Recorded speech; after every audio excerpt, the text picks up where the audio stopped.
নবনীরদনিন্দিত কান্তিধারম রসসাগর নাগর भूपवरं। हरे कृष्णा, दंडवत प्रणाम। हम लोग श्रीमद् भागवतम के सप्तम स्कंद में छठा अध्याय चल रहा है। आज हम लोग श्लोक संख्या 19 से कंटिन्यू करेंगे। श्रीमद् भागवतम 7.6.19 onwards. Yes, पूनम जायसवाल माता जी, साउंड पंखा ऑफ, साउंड ऑन, क्लियर। हरे कृष्णा प्रभु जी, आवाज आ रहा है? ठीक, नो, आवाज आ रहा है? पंखा का आवाज आ रहा है। सब रेडी करिए तब तक। ओके, तब तक आप लोग सब श्लोक दोहराइए। 19 नंबर श्लोक। नहीं अच्युतम प्रीणयतो, बोलिए। नहीं अच्युतम प्रीणयतो बाहव्यासो असुरात्मजा असुराज्यतमजा आत्मवत् सर्वभूतानां इत्थात्मवत् इह सर्वथा।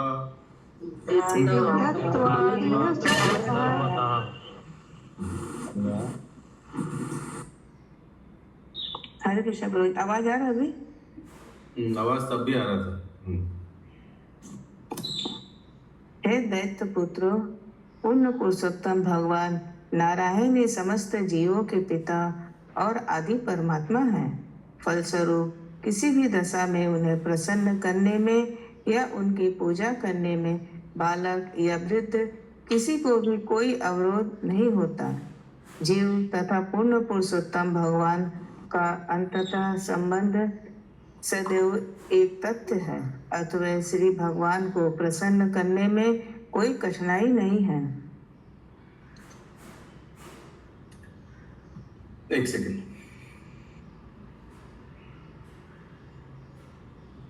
तो श्लोक में बता रहे हैं भगवान को इसलिए आप लोग भजन कीर्तन आराम से कर सकते हैं, कोई ज्यादा कठिनाई नहीं है।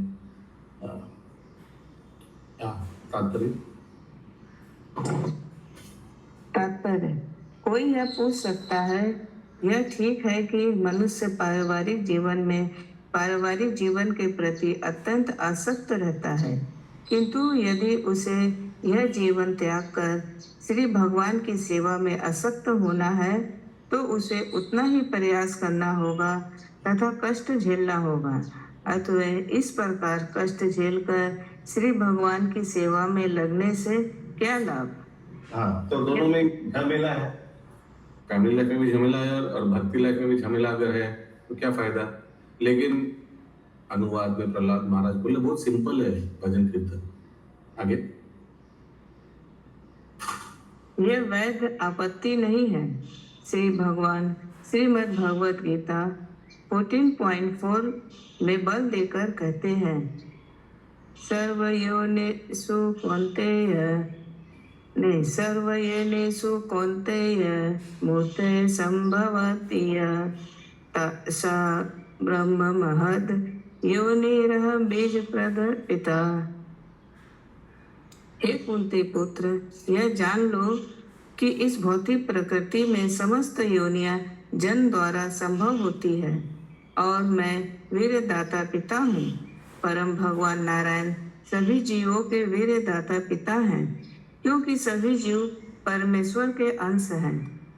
मामेंसो जीव भूतः। जिस प्रकार पिता तथा पुत्र के बीच घनिष्ठ संबंध स्थापित करने में कोई कठिनाई नहीं होती, उसी प्रकार नारायण तथा जीवों के मध्य स्वाभाविक घनिष्ठ संबंध को पुनः स्थापित करने में कोई कठिनाई नहीं है। स्वल्पमप्यस्य धर्मस्य त्रायते महतो भयात्। आगे, यदि कोई रंच मात्र भी भक्ति करता है तो नारायण उसे बड़े से बड़े संकट से बचाने हेतु सदैव सन्नद्ध रहते हैं।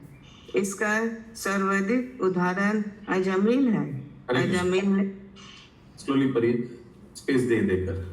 तो इससे तात्पर्य से पता चल रहा है, प्रभुपाद जी बता रहे हैं कि भक्ति कितना सरल है, कितना सहज है। अजामिल कितना आसानी से भक्ति किया है। आगे। अजामिल ने अनेक पाप कर्म करके अपने आप को पूर्ण पुरुषोत्तम भगवान से विलग कर लिया था और यमराज ने उसे दोषी ठहराकर अत्यंत कठोर दंड देना चाहा, लेकिन उसने मृत्यु के समय नारायण का नाम उच्चारण किया था। यद्यपि वह भगवान नारायण को नहीं बुला रहा था बल्कि उसके पुत्र नारायण को बुला रहा था, तो भी वह यमराज के हाथों से बचा लिया गया।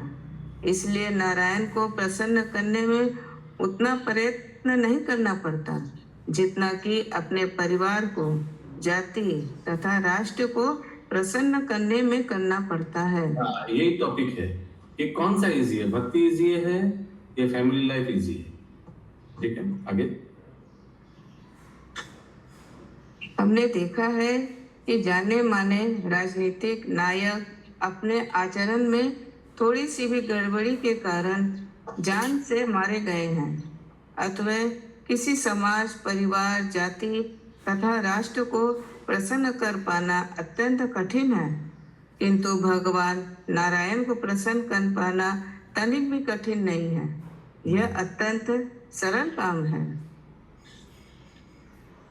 मनुष्य का कर्तव्य है कि वह भगवान नारायण के साथ अपने संबंध को पुनः जागृत करे। इस दिशा में थोड़ा प्रयास करने से सफलता प्राप्त होगी, जबकि अपने तथाकथित परिवार, समाज तथा राष्ट्र को अपने जीवन का बलिदान देकर भी प्रसन्न कर पाना संभव नहीं होगा। श्री भगवान के पवित्र नाम के श्रवण तथा कीर्तन, श्रवणम कीर्तनम विष्णु में निहित थोड़ा प्रयास पूर्ण पुरुषोत्तम भगवान को प्रसन्न करने में सफल बना सकता है। अतः श्री चैतन्य महाप्रभु ने अपना आशीर्वाद परम विहते श्री कृष्ण संकीर्तन की जय हो कह कर दिया है। यदि कोई मनुष्य जीवन का वास्तविक लाभ उठाना चाहता है तो उसे श्री भगवान के पवित्र नाम का कीर्तन अपनाना चाहिए। हरे कृष्णा। भक्ति जीवन बहुत आसान है। परम पूज्य भक्ति प्रेम स्वामी महाराज बताते हैं कि कितना कठोर परिश्रम करता है पेट को थोड़ा खाने देने के लिए, 2 रोटी देने के लिए व्यक्ति। मंदिर में थोड़ा सेवा करने से, थोड़ा कीर्तन में तालीम आने से ऐसे ही फ्री में मिल जाता है। जो रोटी और खिचड़ी के लिए लोग सुबह से रात कितना परिश्रम करते हैं वो ऐसे ही मिल जाता है फ्री में।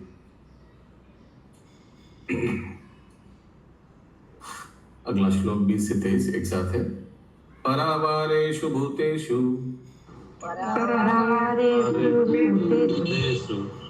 ब्रह्मांत अवरादिषु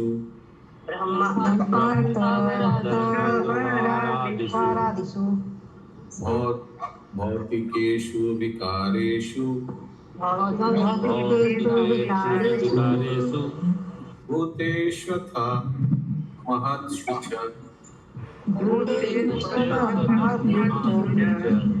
गुणेषु गुणसम्येश्च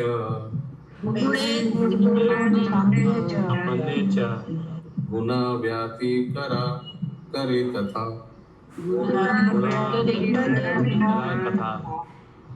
एक एव परो हि आत्मा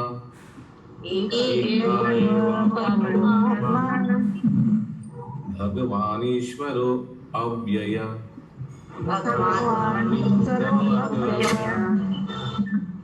प्रत्यगात्मा स्वरूपेण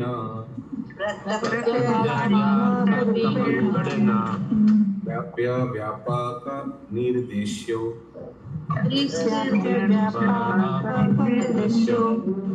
दृश्य रूपेण स्वयं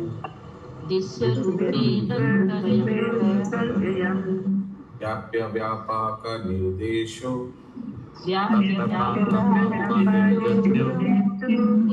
निर्देश्यो विकल्पिता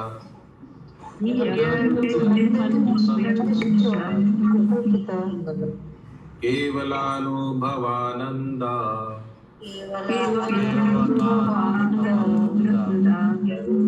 परमेश्वर मायायाना ऐश्वर्य ईयते गुणसर्गया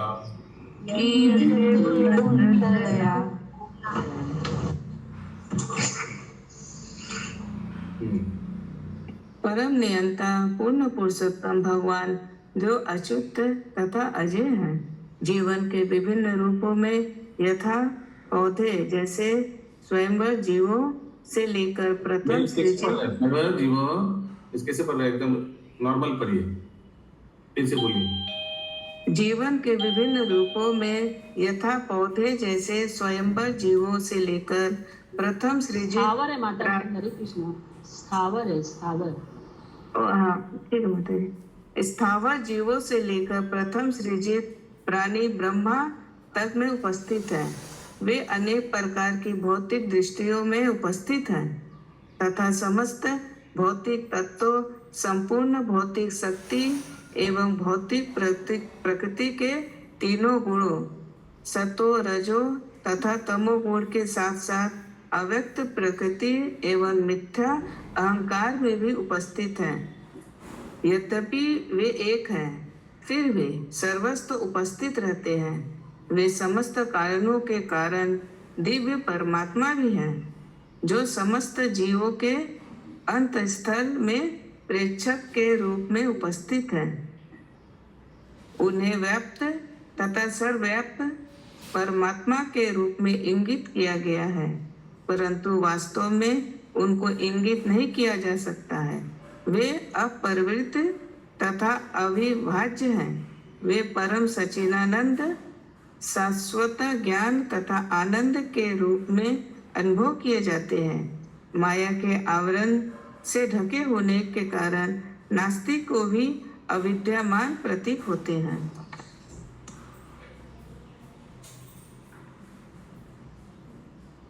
तात्पर्य ये इंगित वाला लाइन फिर से पढ़िए, किसी को समझ में आया तो बताइए क्या समझ में आया।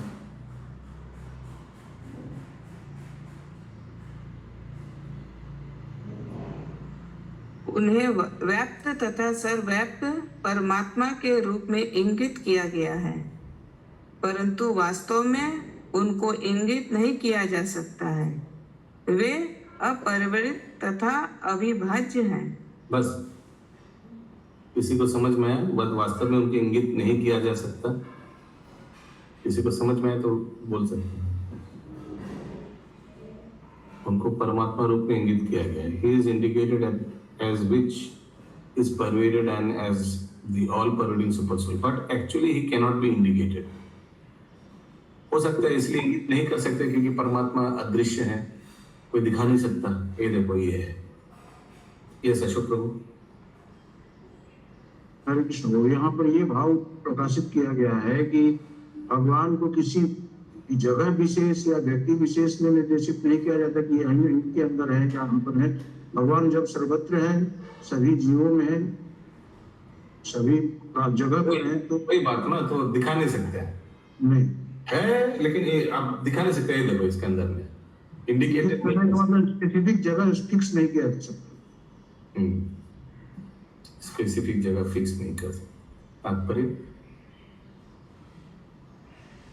पूर्ण पुरुषोत्तम भगवान ने केवल समस्त जीवों के परमात्मा के रूप में उपस्थित हैं, अपितु एक साथ में वे संपूर्ण सृष्टि में प्रत्येक वस्तु में व्याप्त भी हैं।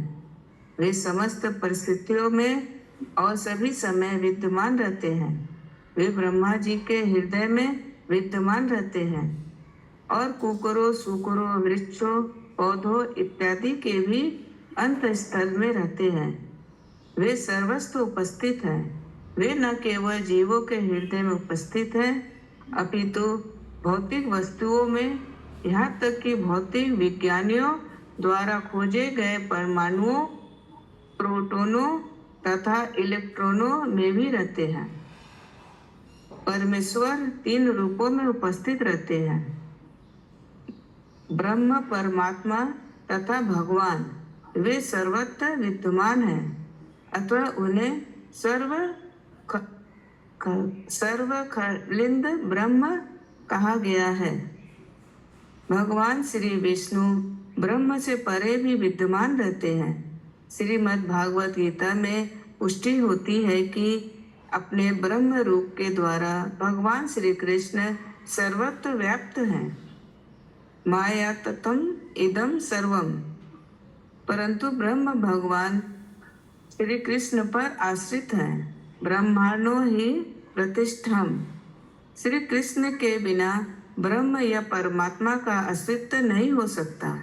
अतः पूर्ण पुरुषोत्तम भगवान परम सत्य की सर्वस्व अनुभूति है। यद्यपि वे प्रत्येक हृदय के अंदर परमात्मा रूप में स्थित हैं, फिर भी वे एक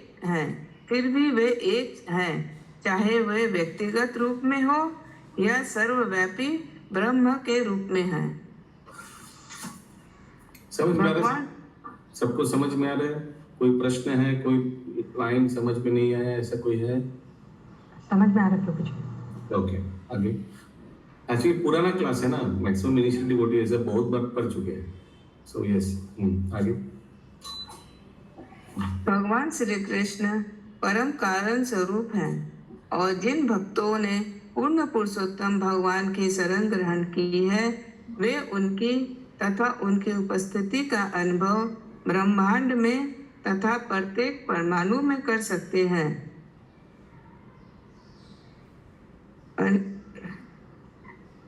ये तो बोल नहीं पा रहा प्रभु जी। अंडांतरस्थ परमाणु चयंतरस्थम।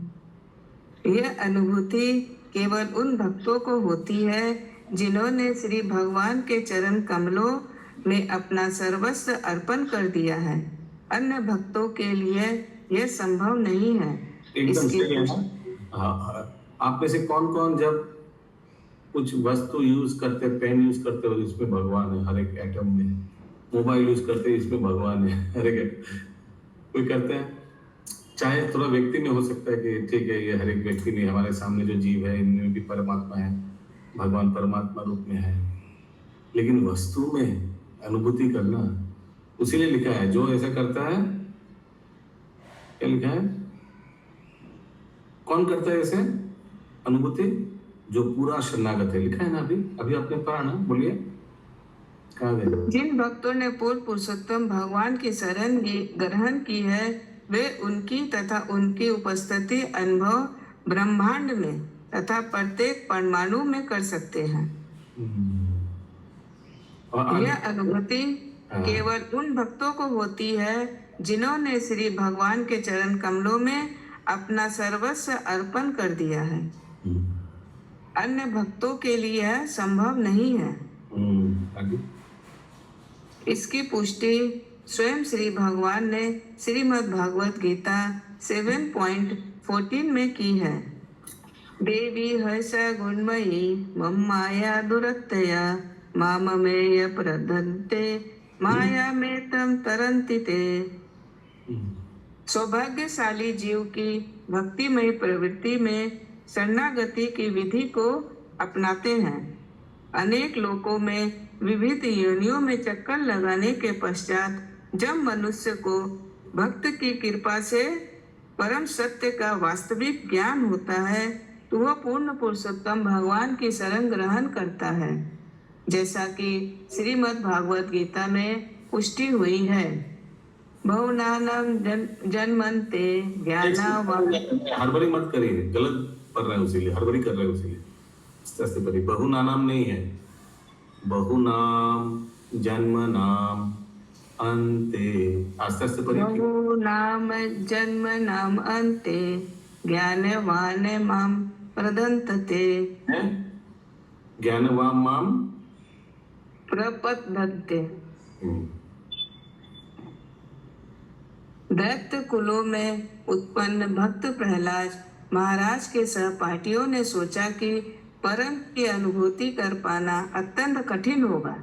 निसंदेह अनेक व्यक्ति यही बात करते हैं, इसका हमें अनुभव है, किंतु वास्तव में ऐसा नहीं है। परम पूर्ण अर्थात पूर्ण पुरुषोत्तम भगवान समस्त जीवों के घनिष्ठता पूर्वक संबंधित हैं अतः यदि कोई वैष्णव दर्शन को समझता है तो यह बतलाता है कि वे किस प्रकार सर्वस्व उपस्थित हैं और वे किस प्रकार सर्वस्व कार्य करते हैं, तो उसके लिए परम भगवान की पूजा करना, उनकी अनुभूति करना तनिक भी कठिन नहीं है। फिर भी श्री भगवान की अनुभूति भक्तों की संगति में ही संभव है। अतः श्री चैतन्य महाप्रभु ने श्री रूप गोस्वामी को शिक्षा देते हुए कहा, श्री चैतन्य चैतामृत मध्य 19.51 ब्रह्मांडे भ्रमितो कौन भाग्यवान जीव। नहीं, ऐसे नहीं पढ़ता है। जैसे चैतन्य चरितामृत श्लोक बंगाली वाला पढ़ता है वैसे पढ़िए। ब्रह्मांडे भ्रमितो कौन ऐसा ट्यून नहीं है। ब्रह्मांडे कोनो भाग्यवान जी, ब्रह्मांडे भ्रमिते कौन भाग्यवान जीव, गुरु कृष्ण प्रसादे पाए भक्ति लता बीज।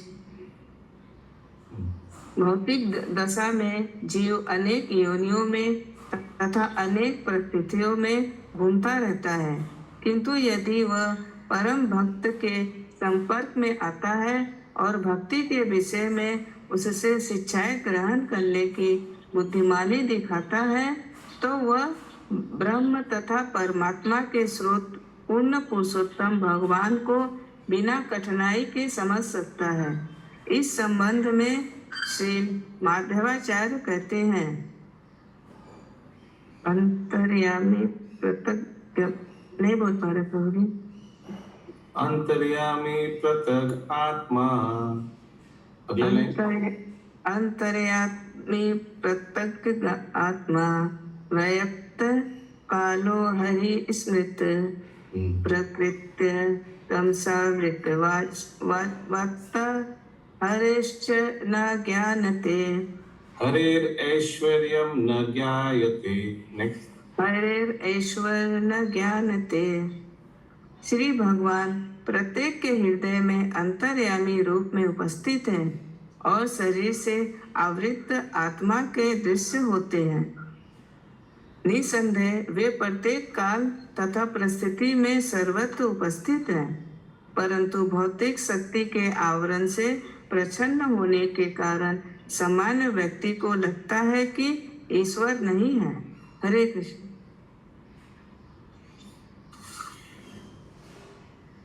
अगला श्लोक 24 नंबर।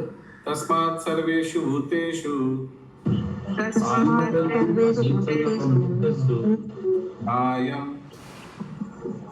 कुरुतस्थोरिदं भवाम आसुरम उन्मुच्य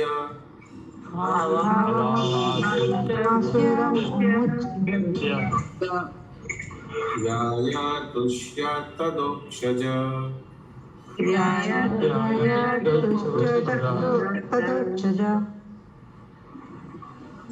अथवा हे असुरों से उत्पन्न मेरे प्यारे तनुर मित्रों, तुम सब ऐसा करो कि परम भगवान जो भौतिक ज्ञान की धारणा से परे हैं संतुष्ट हो।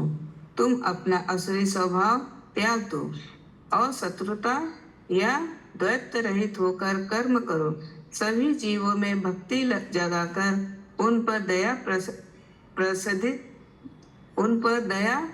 प्रसादित करो और इस प्रकार उनके हितैषी बनो।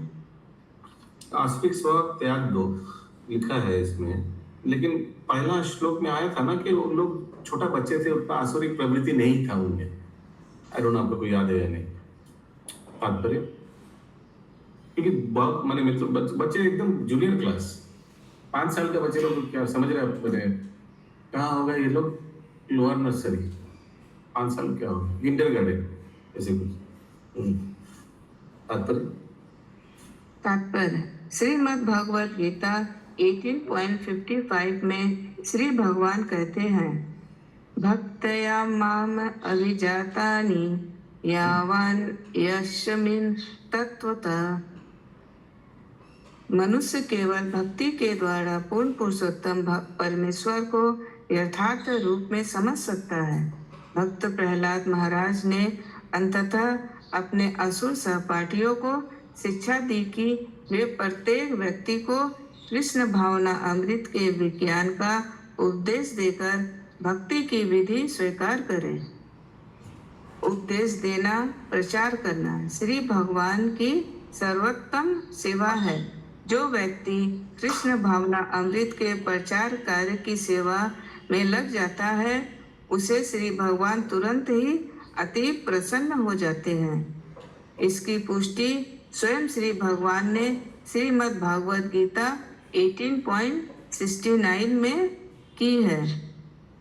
न चाम तस्मान् मनुष्येषु कंचि में प्रिय कृतम।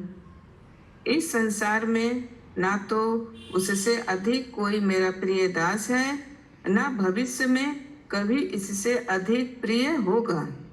यदि कोई श्री भगवान की यह यश तथा उनकी श्रेष्ठता का उपदेश करके कृष्ण भावना अमृत को फैलाने का प्रयास निष्ठापूर्वक करता है, तो भले ही वो अपूर्ण रूप से शिक्षित क्यों न हो, वह पूर्ण पुरुषोत्तम भगवान का सर्वाधिक प्रिय दास बन जाता है।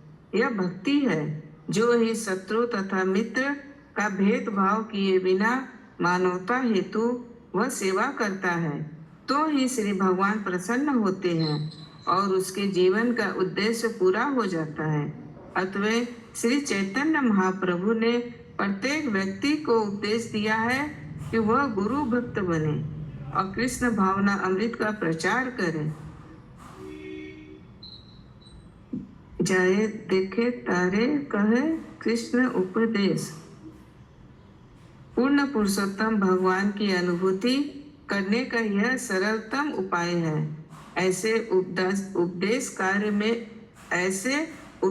कार्य से उपदेशक तुष्ट होता है और जिन्हें उपदेश दिया जाता है वे भी तुष्ट हो जाते हैं।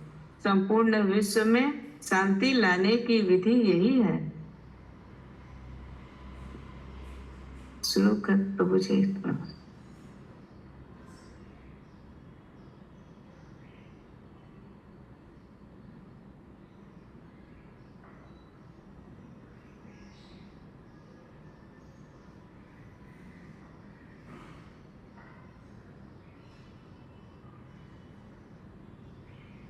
हरे कृष्णा प्रभु जी। माता जी आगे पढ़े क्या?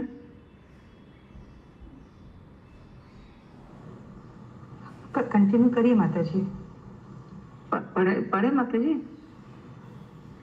हाँ प्रभु जी आ जाएंगे, आप पढ़िए तब तक। ये श्लोक है ना, तभी बोल रहा था। हाँ सॉरी, आप पढ़ गए? क्या हुआ? नहीं कुछ नहीं। भोक्ताराम यज्ञ तपसाम सर्वलोके महेश्वरम सुखदम सर्वभूतानां ज्ञात्वा मां शांतिर्मिष्यति। प्रत्येक व्यक्ति आप भक्ति शास्त्री कर रहे हैं क्या? नहीं प्रभु जी। हाँ नहीं। अच्छा सब ठीक है, आगे। प्रत्येक व्यक्ति को चाहिए कि वह परमेश्वर संबंधी ज्ञान के इन 3 सूत्रों को समझे कि वे परम भोक्ता है, कि वे प्रत्येक वस्तु के स्वामी हैं तथा वे सबके श्रेष्ठ सुहित तथा मित्र हैं। उपदेशक को ये सत्य स्वयं समझने चाहिए और सबको इन्हीं का उपदेश देना चाहिए, तब संपूर्ण विश्व में शांति रहेगी। इस श्लोक में सौहृदम शब्द अत्यंत महत्वपूर्ण है। सामान्यतः व्यक्ति कृष्ण भावना अमृत से अनभिज्ञ है, अतः उनका हितैषी बनने हेतु मनुष्य को चाहिए कि वह उन्हें बिना किसी भेदभाव के कृष्ण भावना अमृत की शिक्षा दे। क्योंकि भगवान श्री विष्णु प्रत्येक के अंत स्थल में विद्यमान है, अतः प्रत्येक शरीर भगवान श्री विष्णु का मंदिर है। मनुष्य को चाहिए कि इस ज्ञान का दुरुपयोग दरिद्र नारायण जैसे शब्दों के बहाने से न करें। यदि नारायण दरिद्र अर्थात गरीब मनुष्य के घर में वास करते हैं तो यह अर्थ यह नहीं होता कि दरिद्र हो गए हैं। वे सर्वत्र रहते हैं, दरिद्र के घर में और धनी के भी घर में, किंतु सभी परिस्थितियों में वे नारायण बने रहते हैं। ये सोचना है कि वे निर्धन या धनी को जाते हैं, भौतिक अनुमान है। वे सदैव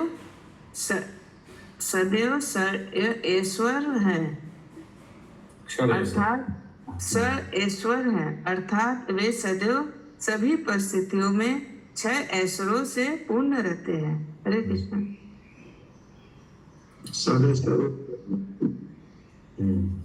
किसी का कोई प्रश्न है? 24 तक था, लेकिन अभी भी टाइम है, अभी सिर्फ 34 बजा है और कुछ लोग कर लेते हैं। 25 नंबर श्लोक, तो दूसरा ट्यून होगा। तुष्टे च तत्र किमलभ्यमनन्त आद्ये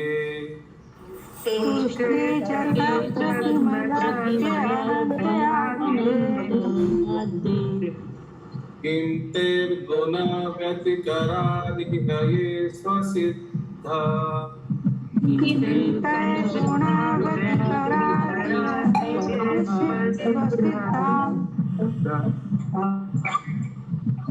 धर्मादया किम गुणेन च कंशितिना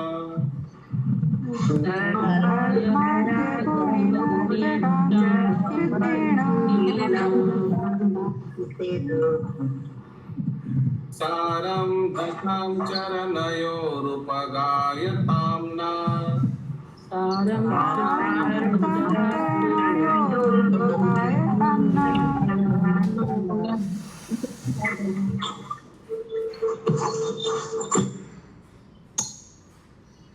जिन भक्तों ने समस्त कारणों के कारण और कोई पढ़ना चाहेंगे? हम पढ़े तो कुछ नहीं। और कोई? आप तो पढ़ते रहते हैं।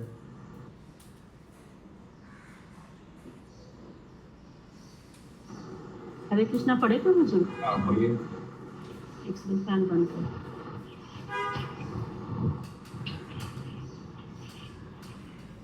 अनुवाद। जिन भक्तों ने समस्त कारणों के कारण समस्त वस्तुओं के आदि स्रोत पूर्ण पुरुषोत्तम भगवान को प्रसन्न कर लिया है, उनके लिए कुछ भी अलभ्य नहीं है। श्री भगवान असीम आध्यात्मिक गुणों के स्रोत हैं। अतएव उन भक्तों के लिए जो भौतिक प्रकृति के गुणों से परे हैं, उन्हें धर्म, अर्थ, काम तथा मोक्ष के सिद्धांतों का पालन करने से क्या लाभ, क्योंकि ये तो प्रकृति के गुणों के प्रभावों के अंतर्गत स्वतः प्राप्य हैं। हम भक्तगण सदैव श्री भगवान के चरण कमलों का यशगान करते हैं। अतएव हमें धर्म, अर्थ, काम तथा मोक्ष की याचना नहीं करनी चाहिए। हम लोग को पंचम पुरुषार्थ क्या है? कृष्ण प्रेम, उसका अभिलाषा रखना चाहिए। धर्म, अर्थ, काम, मोक्ष ये सब भौतिक लोगों के लिए। तात्पर्य उन्नत सभ्यता में सभी व्यक्ति धार्मिक बनने, आर्थिक दृष्टि से भली भांति सुस्थित होने, अपनी इंद्रियों को पूरी तरह से तुष्ट करने एवं अंत में मोक्ष लाभ करने हेतु उत्सुक रहते हैं, किंतु बढ़ चढ़कर इतनी इच्छा नहीं करनी चाहिए। निसंदेह भक्त हेतु ये सब सहज ही सुलभ है। विल्ल मंगल ठाकुर ने कहा है, मुक्ति स्वयं मुकुलित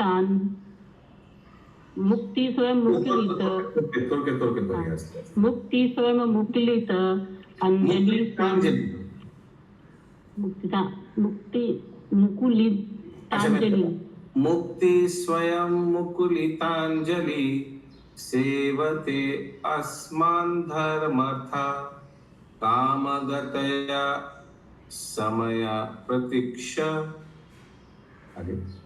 मुक्ति तो सदैव भक्त के द्वार पर आज्ञा पालन हेतु हाथ जोड़े खड़ी रहती है। धर्म, अर्थ, काम तथा मोक्ष भक्त की सेवा करने का अवसर पाने हेतु प्रतीक्षा करते रहते हैं। भक्त पूर्व से दिव्य पद को प्राप्त रहता है।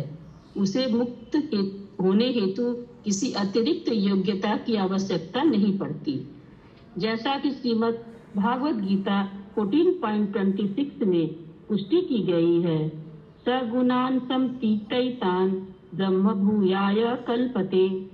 भक्त भौतिक प्रकृति के तीनों गुणों के कर्मों एवं फलों से परे होता है, क्योंकि वह ब्रह्म पद पर स्थित होता है। भक्त प्रहलाद महाराज ने कहा, अगुणेन च कांक्षितेन। यदि कोई श्री भगवान के चरण कमलों की दिव्य प्रेमा भक्ति में लगा हो तो उसे धर्म, अर्थ, काम या मोक्ष की चिंता नहीं करनी चाहिए। अतएव दिव्य ग्रंथ श्रीमद् भागवतम के प्रारंभ में कहा गया है, धर्म प्रोंजितैक तवो अत्र। धर्म प्रोजित कैतवत्र। धर्म, अर्थ, काम तथा मोक्ष तो कैतव है, अर्थात वे मिथ्या तथा व्यर्थ हैं। निर्मत्सराणाम अर्थात जो पुरुष पृथकतावादी भौतिक क्रियाकलापों से परे है, जो मेरा तथा तेरा में कोई भेद नहीं रखते, किंतु श्री भगवान की सेवा में लीन रहते हैं, वे ही वास्तव में भागवत धर्म स्वीकार करने के योग्य है। धर्मान भगवतानिह, चूंकि वे निर्मत्सर हैं अर्थात किसी से ईर्ष्या द्वेष नहीं रखते, अतएव वे अन्य व्यक्तियों को यहाँ तक कि अपने शत्रुओं को भी भक्त बनाना चाहते हैं। इस संबंध में श्रील माधवाचार्य कहते हैं, कांक्षते मोक्षगम अपि सुखम नाकांक्षतो यथा। भक्त किसी भी भौतिक सुख की आकांक्षा नहीं करते, जिसमें मोक्ष से प्राप्त होने वाला सुख भी सम्मिलित है। यह अन्य अभिलाषिता शून्यम ज्ञान कर्मादि अनावृतम कहलाता है। कर्मी भौतिक सुख चाहते हैं और ज्ञानी मोक्ष चाहते हैं, किंतु भक्त कुछ नहीं चाहता। वह तो श्री भगवान के चरण कमलों की दिव्य प्रेमा भक्ति करके तथा सर्वत्र उपदेश द्वारा उनके गुणों का गान करके ही संतुष्ट रहता है, क्योंकि यही उसका जीवन और प्राण है। हरे कृष्ण। हरे कृष्णा। ग्रंथराज श्रीमद् भागवतम की जय। जय जय की जय।